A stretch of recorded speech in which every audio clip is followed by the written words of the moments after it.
नमस्कार, मैं हूं आपके साथ तुषार कौशिक। चलिए बढ़ते हैं फटाफट खबरों की ओर। मुख्यमंत्री बनाए जाने गए भूपेंद्र पटेल आज दोपहर शपथ लेने जा रहे हैं। इसके 2 दिन बाद कैबिनेट मंत्रियों को शपथ दिलाई जाएगी। गृहमंत्री अमित शाह शपथ समारोह का हिस्सा बनने वाले हैं। वो आज अहमदाबाद पहुंचेंगे। गृहमंत्री के अलावा एमपी के सीएम शिवराज सिंह चौहान भी मौजूद रहेंगे। गुजरात के मुख्यमंत्री भूपेंद्र पटेल के शपथ ग्रहण समारोह में हरियाणा के सीएम मनोहर लाल भी शामिल। सोमवार को जाएंगे गुजरात। बीजेपी विधायक दल के नेता चुने जाने के बाद भूपेंद्र पटेल ने कहा, मैं पीएम नरेंद्र मोदी, अमित शाह और जेपी नड्डा का तहे दिल से आभार व्यक्त करता हूं। हम संगठन को साथ लेकर आगे बढ़ेंगे। भूपेंद्र पटेल केवल 12वीं पास पाटीदार समाज के नेता हैं। भूपेंद्र पटेल राज्य के पूर्व मुख्यमंत्री और उत्तर प्रदेश की राज्यपाल आनंदीबेन पटेल के काफी करीबी बताए जाते हैं। भूपेंद्र पटेल ने 2017 के विधानसभा चुनाव में अहमदाबाद जिले की घाट लोडिया सीट से रिकॉर्ड 1,17,000 वोट से जीत दर्ज की थी। उन्हें 1,75,000 से ज्यादा वोट मिले थे। पेगासस मामले में सुनवाई के दौरान सुप्रीम कोर्ट ने कहा कि केंद्र हलफनामा दायर नहीं कर रहा, लेकिन हमें आदेश देना होगा। केंद्र ने कहा कि ऐसे मामलों में एफिडेविट दाखिल नहीं किया जा सकता। चीफ जस्टिस एनवी रमन्ना ने सख्ती दिखाई। उन्होंने कहा कि कोर्ट जानना चाहता है कि आखिर सरकार इस मामले पर क्या कर रही है। केंद्र सरकार से हलफनामे को दाखिल करने के लिए 2 बार वक्त लिया था केंद्र सरकार ने, लेकिन अब तक उसने सीधे तौर पर इनकार कर दिया।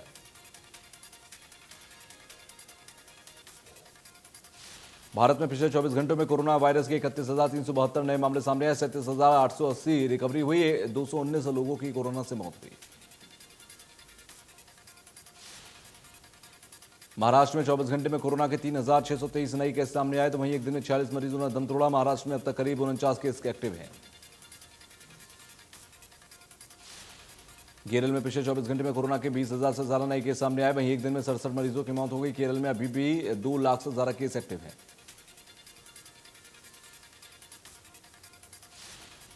दिल्ली में 24 घंटे में कोरोना के 22 नए केस मिले। वहीं एक दिन में 44 रिकवर भी मिले हैं। दिल्ली में अब तक 390 केस एक्टिव हैं।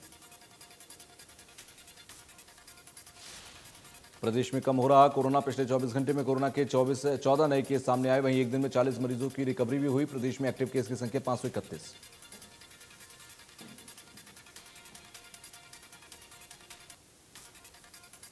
पलवल के हथीन विधानसभा में रहस्यमयी बुखार का कहर लगातार जारी है। पिछले 10 दिनों में 8 बच्चों की मौत हो गई है। स्वास्थ्य विभाग ने बताया कि इनकी मौत डेंगू बुखार की वजह से हुई है।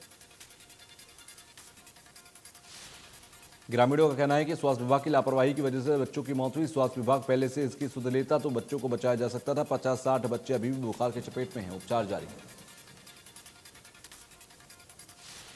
कोरोना को हराने के लिए सोनीपत में 15 सितंबर तक मेगा वैक्सीनेशन किया जाएगा, जहां 3 दिन में 75,000 से ज्यादा लोगों को वैक्सीन लगाने का टारगेट रखा गया है। स्वास्थ्य विभाग का लक्ष्य है कि 25 सितंबर तक 10 लाख से ज्यादा लोगों को वैक्सीन लगाई जा सके। इसी के तहत सोनीपत के बहालगढ़ में स्वास्थ्य विभाग ने रोटरी क्लब मिड टाउन के साथ मिलकर दिव्यांगों का वैक्सीनेशन करवाया। करीब 26,000 दिव्यांगों की लिस्ट तैयार की गई। वैक्सीनेशन कैंप में मुख्य अतिथि के तौर पर नागरिक अस्पताल के सिविल सर्जन पहुंचे। उन्होंने कहा कि कोरोना की तीसरी लहर को रोकने के लिए सभी को वैक्सीन लगाई जाएगी। दिव्यांगों को लेकर स्वास्थ्य विभाग ने रिपोर्ट तैयार की है। इसमें ज्यादातर लोगों को पहली डोज वैक्सीन की लग चुकी है। दूसरी डोज लेने के वाले दिव्यांग काफी संख्या में है। ग्रामीण स्तर पर आशा वर्कर्स, पंचायतों के सहयोग से वैक्सीनेशन किया जा रहा है। गुरुग्राम में आज से 15 सितंबर तक कोरोना वैक्सीन का मेगा ड्राइव चलाया जाएगा। सरकार ने 3 दिन में 1,45,000 लोगों को वैक्सीन लगाने का टारगेट दिया है। गुरुग्राम स्वास्थ्य विभाग ने 2 लाख लोगों को वैक्सीन लगाने का लक्ष्य रखा। लगभग 200 जगहों पर लोगों को वैक्सीन लगाई जाएगी। वैक्सीन की पहली और दूसरी डोज मेगा ड्राइव में लगाई जाएगी। पूरे हरियाणा में 16 लाख लोगों को वैक्सीन लगाने का लक्ष्य रखा गया है। भिवानी में 3 दिन का वैक्सीनेशन मेगा ड्राइव शहर की कई संस्थाएं करेंगी। एनएचएम के डायरेक्टर डॉक्टर रणदीप पुनिया ने अपील पर संस्थाएं एक्टिव हो गई हैं। मेगा वैक्सीनेशन ड्राइव में आईएमए, ग्रीन सोसाइटी समेत अन्य संस्थाएं आगे आईं। डोर टू डोर जाकर लोगों को वैक्सीनेशन के प्रति जागरूक किया। भिवानी में मेगा ड्राइव वैक्सीनेशन का 25 सितंबर तक 100% वैक्सीनेशन का टारगेट।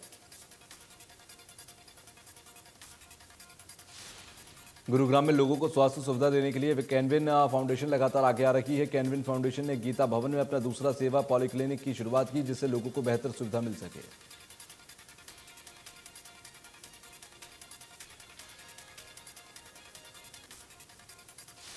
इनेलो सुप्रीमो ओम प्रकाश चौटाला भिवानी के जाट धर्मशाला में जिला कार्यकर्ता सम्मेलन में पहुंचे। इस दौरान कार्यकर्ताओं ने उनका स्वागत किया और ओपी चौटाला ने पूर्व सीएम भूपेंद्र हुड्डा पर निशाना साधा। ओपी चौटाला ने कहा कि इनेलो की सरकार बनने पर वो हर वर्ग के पढ़े लिखे युवाओं को सरकारी नौकरी देंगे, चाहे इसको लेकर उन्हें फांसी लग जाए। चौटाला ने कहा कि नौकरी देने में ये नहीं देखेंगे कि किसने वोट दिया था और किसने नहीं। ओपी चौटाला 10 साल की सजा काटकर एकाएक राजनीति में सक्रिय हो गए।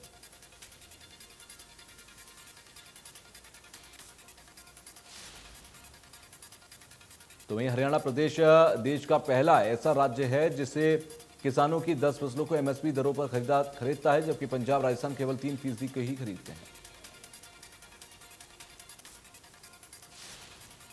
तो वहीं कैबिनेट मंत्री जेपी दलाल को किसानों ने पगड़ी पहनाकर सम्मानित किया। उन्होंने खुले दरबार में किसानों की समस्या सुनते हुए कहा कि केंद्र और प्रदेश सरकार किसानों के हितों के लिए अनेक लाभकारी योजनाएं चला रही है। जेपी दलाल ने कहा कि कांग्रेस के कुछ लोग हमारे किसानों को बहला फुसलाकर आंदोलन को बढ़ावा दे रहे हैं। आंदोलन में कई असामाजिक तत्व आंदोलन को बिगाड़ने की कोशिश कर रहे हैं।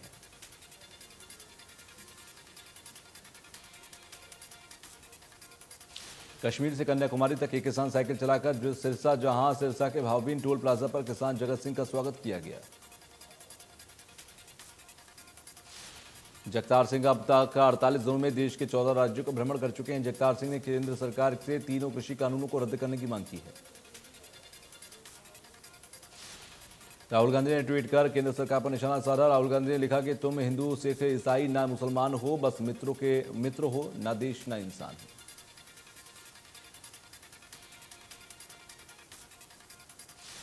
कांग्रेस नेता राहुल गांधी ने ट्वीट कर बीजेपी पर निशाना साधा तो गृहमंत्री अनिल विज ने राहुल गांधी पर पलटवार किया।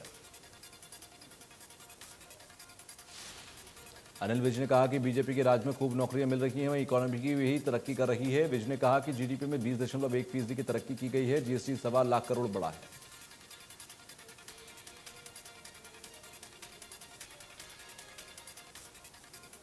उत्तर हरियाणा बिजली निगम ने बड़ा फैसला किया। बिजली निगम में पेटीएम से बिल भरने का बंद कर दिए हैं। इस दौरान बिजली निगम ने लोगों से अपील की है कि पेटीएम से बिजली बिल ना भरें। नॉर्थ दिल्ली के सब्जी मंडी इलाके में 5 मंजिला इमारत ढहने की घटना सामने आई। घटना के बाद राहत बचाव कार्य जारी है।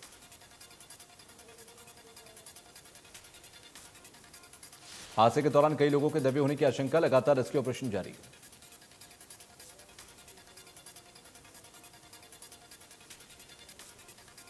बल्लभगढ़ में सफाई के नाम पर ऊंचा गांव बाईपास रोड पर नाले के ऊपर बनी पुलिया तोड़ी गई, जो अब करीब 3 महीने से हजारों लोगों के लिए परेशानी का सबब बन गई है। इस रोड से 20 से 25 गांव के लोग आए दिन अपने वाहनों के साथ निकलते थे, लेकिन प्रशासन ने सफाई के नाम पर इस पुलिया को तोड़ दिया। गंदगी के ढेर वहां पर लगे पड़े हैं। लोगों को आने जाने में काफी दिक्कत का सामना करना पड़ रहा है। दिल्ली के वजीराबाद इलाके में मूर्ति विसर्जन के दौरान 4 बच्चे यमुना नदी में डूब गए, जिनमें से 3 बच्चों की मौत हो गई। गोताखोरों और बोट क्लब के अधिकारियों ने जब बच्चों को डूबता देखा तो वो तुरंत मौके पर पहुंचे। चारों बच्चों को तुरंत अस्पताल ले जाया गया। फरीदाबाद में सोना बल्लभगढ़ मार्ग पर 20 वर्षीय मृतक दीपांशु के परिजनों और इलाके के लोगों ने पुलिस की कार्रवाई से नाराज होकर रोड को जाम कर दिया। मृतक की मां का आरोप है कि दीपांशु 5 तारीख को घर से निकला स्कूटी लेकर, जिस पर उन्होंने पुलिस में शिकायत दी। परिजनों ने बताया कि 7 दिनों में से ज्यादा का समय बीत गया है, अभी तक पुलिस ने मामले में कोई भी कार्रवाई नहीं की। पुलिस अधिकारियों ने लोगों को आश्वस्त किया है कि जल्द ही मामले में कार्रवाई की जाएगी। गोहाना के एमबीबीएस फाइनल की छात्रा की सड़क हादसे में मौत हो गई। बताया जा रहा है कि मृतक छात्रा भगत फूल सिंह महिला मेडिकल कॉलेज की छात्रा थी। रोहतक शहर के अंदर रहने वाली थी। मृतक छात्रा देर रात अपने एक फ्रेंड के जन्मदिन की पार्टी मनाने के लिए अपने दोस्तों के साथ मुरथल ढाबा गई थी। मृतक छात्रा के परिजनों ने छात्रा की हत्या की आशंका जताई। इसे हादसा दिखाया जा रहा है। पुलिस ने मामला दर्ज कर जांच शुरू कर दी है।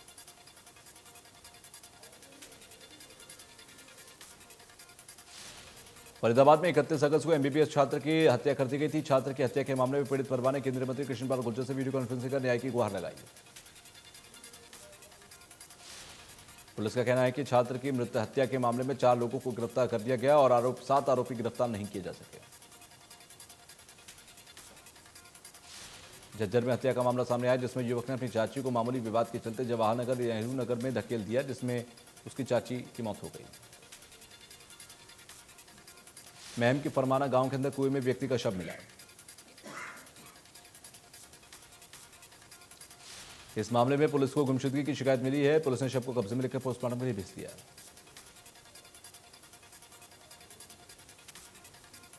हरियाणा के बहादुरगढ़ में बैंक ऑफ बड़ौदा की सीनियर महिला मैनेजर का शव उसके फ्लैट में फंदे से लटका हुआ मिला। बहादुरगढ़ के सेक्टर 6 थाना पुलिस ने मामला दर्ज कर जांच शुरू कर दी। बहादुरगढ़ के सेक्टर 6 थाना पुलिस ने मृतक महिला के परिजनों के बयान के आधार पर उसके पति के खिलाफ हत्या का केस दर्ज किया। करनाल में बदमाशों के हौसले बुलंद। बदमाशों ने सेक्टर 9 में घर में घुसकर बुजुर्ग दंपति को बंधक बनाकर उसके साथ मारपीट की। घर में जाते हुए लुटेरों की तस्वीर भी सीसीटीवी कैमरे में कैद हो गई है। कैथल में शराब ठेके के विरोध में लोगों ने आंदोलन किया। लोगों ने शराब के ठेकों को हटाने की मांग की। लोगों का कहना है कि शराबियों की आवागर्दी से महिलाएं परेशान हो रही हैं। फरीदाबाद में जन स्वास्थ्य विभाग के कर्मचारियों में नाराजगी है। बीते 4 महीने से वेतन न मिलने पर कर्मचारी में रोष है। कर्मचारी ने कार्यालय के गेट पर ताला लगाकर नारेबाजी की।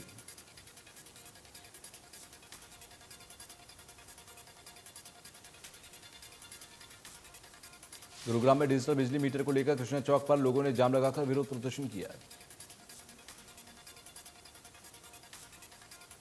लोगों ने आरोप लगाया कि कॉलोनी में बने मकान पर लगातार हो रही तोड़फोड़ गलत तरीके से की जा रही है।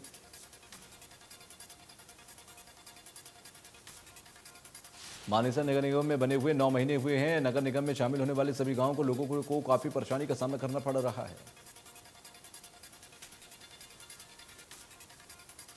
लोगों का कहना है कि गलियों में सीवर का पानी तक बह रहा है और शिकायत के बावजूद भी नगर निगम के अधिकारी इस पर ध्यान नहीं दे रहे।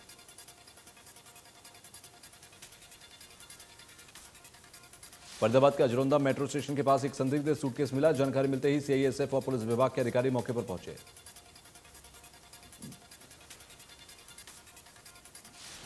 पुलिस के मुताबिक सूटकेस में कोई भी संदिग्ध सामान नहीं मिला। इसके बाद पुलिस ने सामने लगे पेट्रोल पंप के पर लगे सीसीटीवी कैमरे की फुटेज खंगाली, जिसमें वो बैग रखकर जाते हुए दिखाई दे रहा एक शख्स। पानीपत में एक युवती को मैरिज वेबसाइट के जरिए शादी करना महंगा पड़ गया। युवती ने जिस युवक से शादी की वो पहले से ही शादीशुदा निकला। युवक के ऊपर दहेज का मामला दर्ज किया गया। शादी करके जब युवक अपने ससुराल गई तो वहां पर उसे सब कुछ दोहराया गया। रोज रोज उससे दहेज की मांग की गई और प्रताड़ित किया जाता रहा। पीड़िता को दहेज के लिए प्रताड़ित करने के बाद सास ससुर ने उसे घर से निकाल दिया। अब पीड़िता की शिकायत पर पुलिस मामले की जांच कर रही है।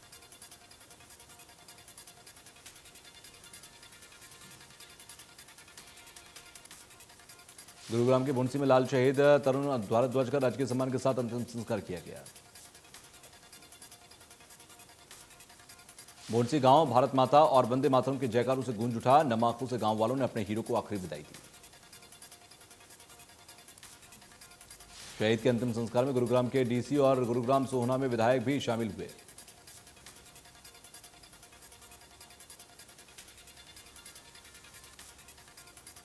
घरौंडा में पश्चिम बंगाल के पूर्व राज्यसभा सांसद एवं मार्क्सवादी कम्युनिस्ट पार्टी के महासचिव सीताराम येचुरी और पूर्व राज्यसभा सांसद नीलोत्पल ने रविवार को मृतक किसान सुशील काजल के परिजनों को सांत्वना दी। उन्होंने बीजेपी सरकार पर भी निशाना साधा। लघु सचिवालय के घेराव के बाद किसानों की जीत पर खुशी जाहिर की। सांसद सीताराम येचुरी ने कहा कि तीनों कृषि कानूनों को रद्द करने की मांग पर केंद्र सरकार को भी किसानों के सामने झुकना पड़ेगा।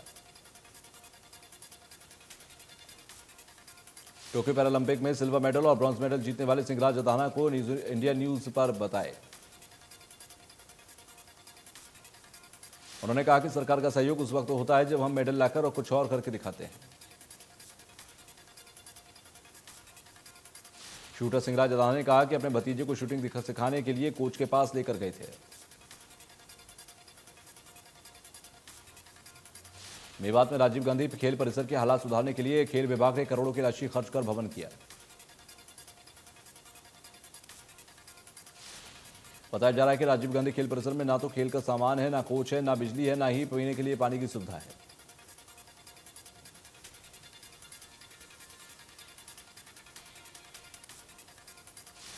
देश के विभिन्न इलाकों में मोबाइल नेटवर्क काम नहीं करते हैं। कई पहाड़ी इलाकों में तो ये आम समस्या है। इस आइडिया को इंस्पायर अवार्ड मानक स्कीम में देश के टॉप 60 में शामिल किया गया।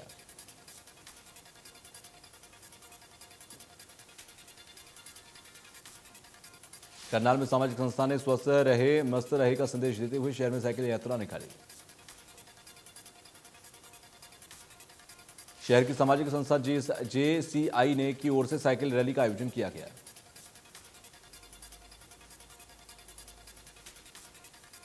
संस्था के पदाधिकारियों ने कहा कि साइकिलिंग से सेहत फिट रहती है।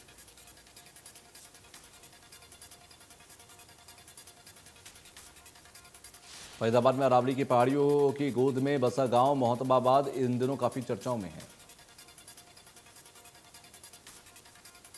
झरने को देखने के लिए लोग दूर दराज इलाकों से आ रहे हैं। इस मंदिर का भी इतिहास महाभारत काल से है। पुजारी और ग्रामीणों ने मंदिरों और झरने के बारे में बताते हुए कहा कि यह मंदिर काफी प्राचीन है, तभी से यह झरना भी बह रहा है।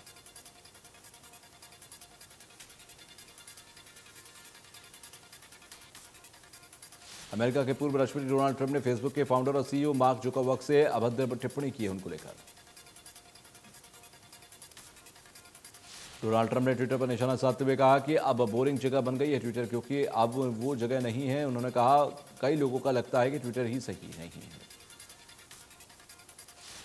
2 दिनों के दौरान उड़ीसा और छत्तीसगढ़ के कुछ हिस्सों में अत्यधिक बारिश होने की वजह से यहां पर लोगों का जनजीवन अस्त व्यस्त रह सकता है।